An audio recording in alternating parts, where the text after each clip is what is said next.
কত বড় স্পর্ধা বিজেপি আর আরএসএস আর মোদী আসছে হিন্দু আর মুসলমান, হিন্দু মুসলমান করলে বিজেপির নেতাদের ঠ্যাং ভেঙে দিব। এসআরের নামে হিন্দু মুসলমান বিভাজন তৈরি করছে। আমরা কি বলেছিলাম প্রথম দিন থেকে? মৃত ভোটারের নাম বাদ দাও।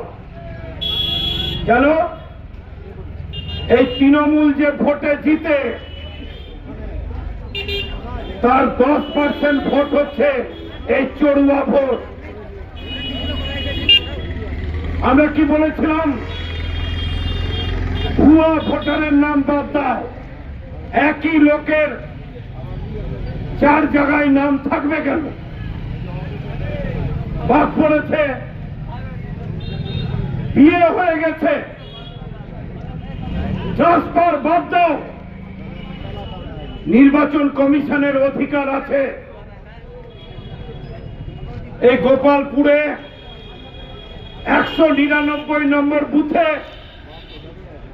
নূর হককে নোটিশ করেছে। কি নোটিশ জানেন? নোটিশ করেছে তার 6টা ছেলেকে যে তোমার বাবার এই তোমরা 6টা ভাই কেন? নির্বাচন কমিশন ঠিক করে দিবে আমি কটা বাচ্চা করব। নরেন্দ্র মোদীর তো 6টা বাচ্চা ভাই, অমিত শাহ 7টা ভাই,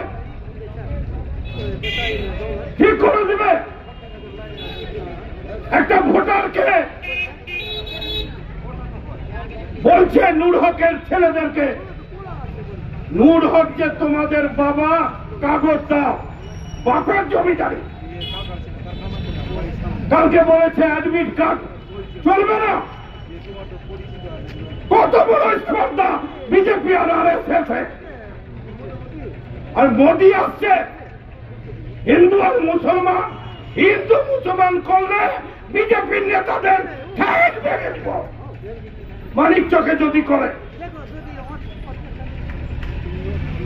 ভোটে দাঁড়ান, মানুষের কাজ করেন, কোনো আপত্তি নাই। ধর্মের নামে সুরসুরি কীর্তনগুলোকে ব্যবহার করা হচ্ছে, সাম্প্রদায়িক উস্কানি দেওয়া হচ্ছে, যজ্ঞের নামে রাজনৈতিক নেতাদেরকে আক্রমণ করা হচ্ছে। আমাকে তো জালালপুরের জালসায় ডেকেছিল 50,000 লোক। আমি তো মুসলিম ধর্মাবলম্বী মানুষ নয়, কিন্তু জালসায় গিয়ে দেখলাম যারা মৌলভী সাহেব বক্তৃতা করছেন তারা সর্ব ধর্ম সমন্বয়ের কথা বলছেন।